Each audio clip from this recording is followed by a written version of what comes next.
Ontem, o ex-presidente Jair Messias Bolsonaro teve que prestar depoimento à Polícia Federal sobre aquele caso do Marcos Duval, onde ele fazia um papel de agente duplo.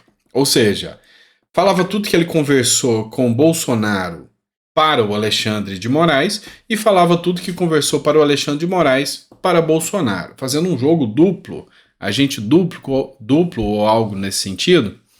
E aí o Bolsonaro se manifestou logo depois do depoimento com o seu advogado. E a gente vai falar um pouquinho sobre isso que eu achei interessante. Também vamos falar de uma possível derrota que o governo Lula vai sofrer porque a pressão vai ser grande contra a decisão que o governo Lula tomou. E a gente vai falar um pouquinho mais sobre isso aqui nesse editorial. Então seja muito bem-vindo, é sempre um prazer ter você aqui e bora para a matéria. Só não esquece de deixar o like, assim o YouTube entende maior relevância do nosso canal, manda para mais pessoas. Se não é inscrito, inscreva-se, assim a gente chega à nossa meta aí de 1.400.000 seguidores. Bora começar? Vamos lá?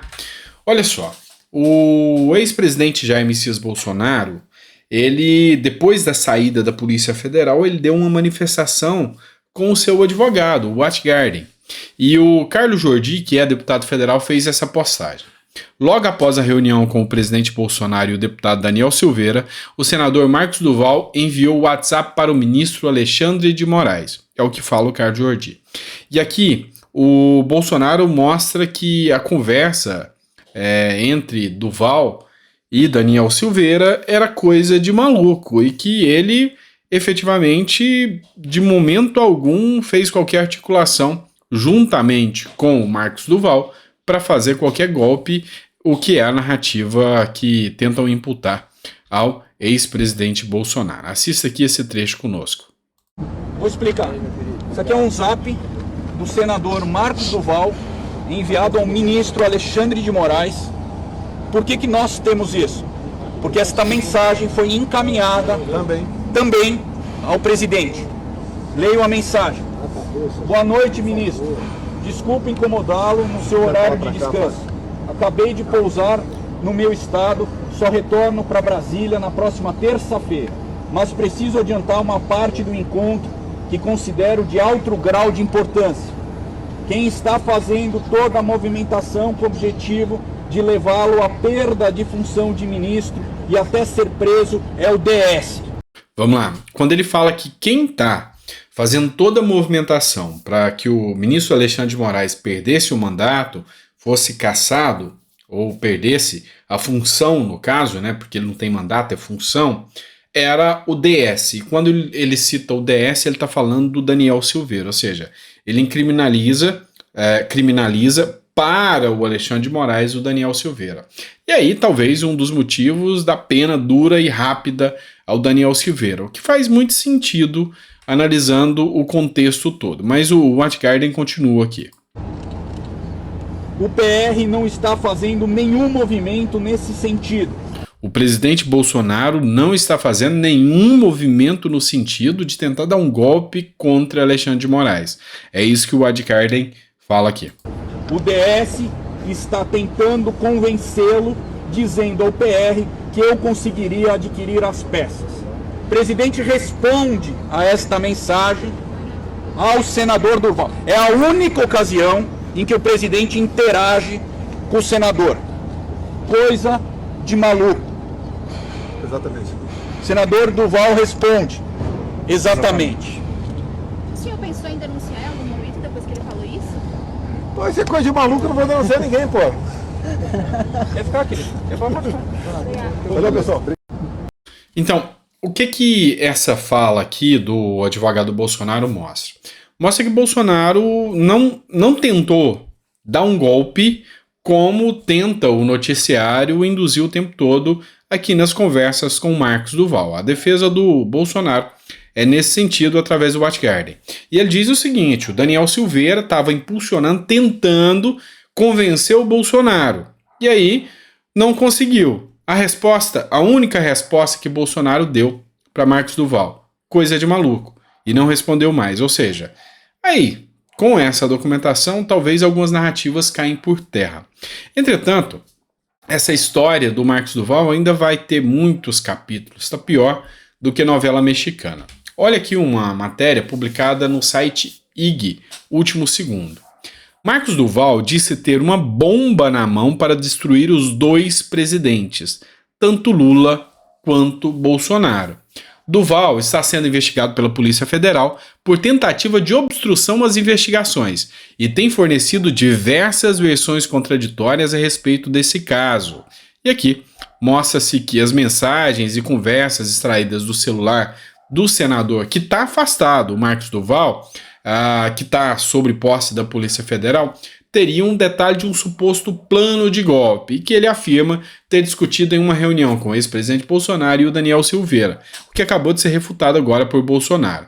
Duval está sendo investigado pela tentativa de obstrução à investigação e recentemente tem fornecido versões contraditórias a respeito desse caso. Por exemplo, em uma conversa de um grupo de WhatsApp, ele mencionou numa suposta trama para impedir a posse do presidente Lula. E aqui, numa dessas mensagens, o Marcos Duval falou que tinha bala na agulha, ou seja, que ele tinha uma bomba verdadeira que poderia acabar com o presidente Lula e com o ex-presidente Bolsonaro. Pois é, tem muita coisa que ainda vai surgir a partir disso aqui. Vamos partir para outra matéria agora. Tem um ponto aqui que está chamando muita atenção. O presidente da Sociedade Brasileira para o Progresso da Ciência teve fazendo uma palestra, e aí chamou muito, mas muito atenção essa palestra, essa matéria do Antagonista. Durante a palestra, o ex-ministro da Educação, que é o Renato Janine Ribeiro, disse, ele que é de esquerda, petista, disse na quarta-feira que uma fraude eleitoral levou ao poder em 2018 quem jamais ganharia as eleições livres e limpas. Isso aqui deu uma repercussão, porque o argumento é questionar as urnas, porque até o presente momento dizem que não havia questionamento sobre as urnas em 2018. E aqui ele está falando sobre quando o Bolsonaro foi eleito. Ele diz que Bolsonaro foi eleito mediante fraude, ou seja, as urnas foram fraudadas, as eleições foram fraudadas. Ele põe em risco aqui, põe em xeque a urbanidade, ou seja, a confiabilidade que o STF e o TSE cobram de Bolsonaro em relação às urnas eletrônicas. Mas esse não é um caso isolado. Também nós temos o caso do ministro da Justiça, o Flávio Dino, que foram resgatados tweets dele, onde ele ataca abertamente, dizendo que o sistema é fraudável e frágil. E aí, em vez da punição de inelegibilidade e a mídia fazendo todo o escarcéu que faz em relação ao Bolsonaro, pode ser que ele seja chamado para ser ministro do STF. E aí é que a coisa vai ficar um tanto quanto mais complicada. Aí é que o bicho pega um pouco mais. Então, essa fala aqui, que foi publicada pelo Antagonista, aqui do Renato Janine, ex-ministro da Educação, nos faz refletir uma coisa. Passa a ser aqui uma evidência que o problema, o ataque à democracia, não é o que se fala, é quem fala. E aí, nós fugimos à própria regra brasileira da democracia, que é o princípio da isonomia, ou seja, não há de fazer distinções, e quando se faz distinção, nós estamos diante de um tribunal de exceção, o que não se aceita em um Estado democrático de direito. Bora partir para mais uma matéria aqui, retrocesso total. Essa matéria é do Agência Brasil. O governo federal, em um retrocesso sem precedentes, vai encerrar o programa de escolas cívicos militares. O MEC, numa canetada, pediu transição cuidadosa para não comprometer o cotidiano das escolas. E aqui eu vou falar até por experiência própria, porque eu vi alunos, eu estudei numa instituição que é dessas, e o nível educacional dessas instituições está muito acima do nível pífio e militante que muitos aí querem fazer. Desculpem-me, mas as regras, a rigidez dessas escolas cívico-militares, em alguns lugares, elas são até mais queridas e mais procuradas do que escolas particulares.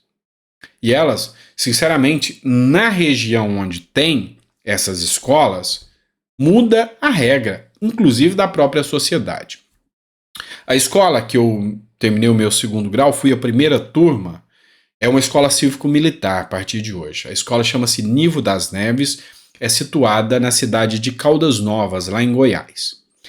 E à época, antes de se tornar uma entidade cívico-militar, era lotada de maus elementos na região. Era um lugar onde era cheio de traficantes, cheio de gente mal intencionada. E depois que houve essa transição para a escola cívico-militar, onde os militares assumiram ali a administração desse pleito, dessa escola, mudou tudo. A própria sociedade mudou. O ambiente, os imóveis em torno dessa escola valorizaram. E aí, nós temos um governo que, através de uma canetada, vem trazer um retrocesso. Mas isso vai ser derrotado. Vocês não tenham dúvida que vai ter derrota. Olha só o que diz essa matéria do jornal Metrópolis, grande angular, que é pela Lilian Tarran e a Isadora Teixeira. Ibanez, que é o governador do Distrito Federal, disse que vai manter as escolas cívicos militares no Distrito Federal, apesar da decisão do Lula, ou seja, confrontou abertamente o Lula. Ibanez, que depois daquele caso medonho, enfadonho, anticonstitucional, inconstitucional, até não ter mais jeito, onde ele foi afastado, agora, pela primeira vez, ele entra em um conflito com uma decisão do governo federal. E falou que o governo federal não vai mandar nas regras do Distrito Federal. E o Distrito Federal, hoje, tem 12 instituições de ensino com gestão compartilhada e que são consideradas as melhores do Distrito Federal. Ele deixaria de aplicar isso só por um devaneio ideológico do governo petista? De forma alguma. Mas não para por aí, não. E eu gosto quando a própria esquerda vem trazer a notícia para vocês contra ela mesma. Ratinho Júnior também peitou Lula e mantém as escolas cívicos militares no Paraná. Em nível federal, o governo encerrou o programa do Bolsonaro com um acordo firmado com o Ministério da Defesa, que prevê a retirada dos militares das escolas até o fim do ano letivo. E quem perde com isso? A educação brasileira. Quem perde com isso? O cidadão brasileiro. E ainda dizem que é pela educação. Ao todo, o Paraná tem 12 escolas e essas 12 escolas serão mantidas. Se o governo federal deixar de fazer o apoio, os policiais militares vão permanecer e o Estado vai bancar. Ou seja, mostrando que Lula está descolado da realidade do Brasil. Não para por aí, não. Mato Grosso também vai seguir a política estadual e vai manter as escolas militares, não vai ceder ao Lula. E aí, a gente tem aí Tarcísio, a gente tem Zema, a gente tem Caiado, a gente tem Jorginho Melo, ou seja, é nítido que as escolas serão mantidas. E Lula, mais uma vez, vai perder essa queda de braço aqui. E aqui tem gente, inclusive, que apoiou o Lula, que deu o suporte dizendo que Bolsonaro errava muito e que sabe muito bem que isso aqui nem esquerdista, a não ser que seja militante, sabe, sem noção da realidade educacional do Brasil, não vai questionar que é um avanço as escolas cívico-militares para o Brasil. E o que não se pode é acreditar que o modelo de militância existente entre outras instituições tem que ser instaurado para todos. Então, realmente, um retrocesso, uma grande vergonha. E por falar em retrocesso, vamos mais uma? Matéria do Terra Brasil Notícias. Essa matéria aqui foi repostada pelo deputado Carlos Sampaio. É o seguinte, e aqui eu vou pedir a vênia até para discordar em alguns pontos com ele. O governo Lula quer criminalizar quem filmar funcionários públicos em má prestação. Na verdade, é um projeto de lei que foi apresentado pelo ministro do Lula e agora eles querem levantar esse processo agora e querem que seja aprovado. E o deputado Carlos Sampaio escreveu o seguinte: até concordo que o tema mereça ser regulamentado, ou seja, a filmagem de servidores. Mas como está o texto do referido projeto, votarei contra, pois filmar o servidor público exercendo suas atividades de forma irregular ou ilegal é um direito que decorre do preceito constitucional, que nos garante a liberdade de expressão e de fiscalização dos atos do poder público. Eu vou além, bem além. O deputado Ricardo Sampaio fala que tem que ser regulamentado o tema. Não. Funcionário público exerce função pública, é funcionário do povo, e cada um do povo que é usuário desse serviço é patrão, e o patrão tem o direito de fiscalizar o funcionário. Então, qualquer medida que ouse simplesmente regulamentar o direito do cidadão de fiscalizar o seu funcionário público, inclusive o político, para mim é inconstitucional. Para mim é imoral. Então, não concordo. Na minha visão, tem sim que ter ampla possibilidade do usuário do serviço público poder fiscalizar. Se está exercendo a função pública, é uma figura pública. Não se confunde com a imagem da pessoa fora do serviço. Aí é outra situação. Mas, sendo uma figura pública, estando como uma figura pública, vivendo às expensas do pagador de impostos, não vem com papo de que eu tenho o meu direito à imagem. Não tem. A sua imagem é pública no exercício da função pública. Pelo menos essa é a minha visão. Se você discorda, e é lógico que tem muita gente que discorda, e tem as suas razões, coloca no comentário, é importante pra gente. Democracia se faz assim, no debate. Mas esse é o meu ponto de vista. Eu sou meio que muito cauteloso em relação ao dinheiro público. Então, na minha visão, errado é errado, e se é servidor público tem que ser filmado sim, livremente. Professor pode ser filmado pelos alunos, as aulas, doutrinação, essa é a minha visão. É lógico, isso é um debate que eu estou levantando, eu não estou acusando ninguém, nem nada disso, eu estou levantando um debate e um questionamento político aqui. Tá? Então, essa é a minha visão, que deve haver uma fiscalização. Sim, assim como eu acho também que o policial tem que ter câmera, tem que ver o que é a atuação desse policial. Concordo.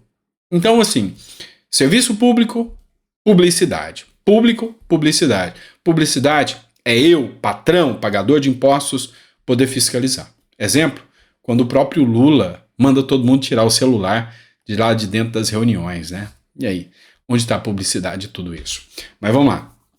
Tem coisa importante aqui. Para concluir, Notícias Marajó. O que eu quero que você veja, o porquê que algumas pessoas têm um escudo do serviço público para se blindar e se proteger.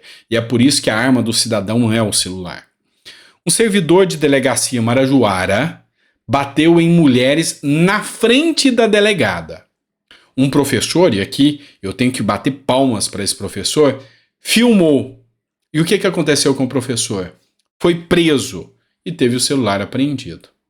Ou seja, as imagens foram postadas, aqui você vê o servidor aqui, essa de verde aqui é a delegada, esse de camisa aqui preta com vermelho que está batendo na mulher é um dos servidores, e quem está com o celular na mão é um professor. Que o professor foi preso ao argumento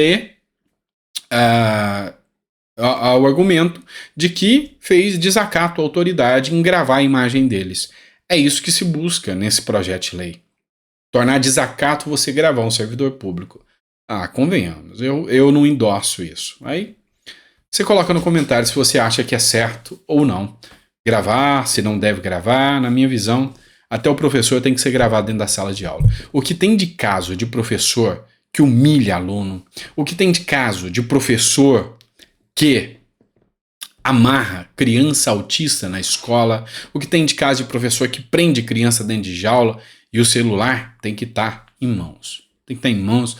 Professor, se ele está lá para dar aula e se ele faz um bom trabalho, vai ser fiscalizado. Se o policial militar está lá para fazer um bom trabalho, vai ser fiscalizado. Se o atendente do postinho de saúde está lá para fazer um bom trabalho, tem que ser fiscalizado.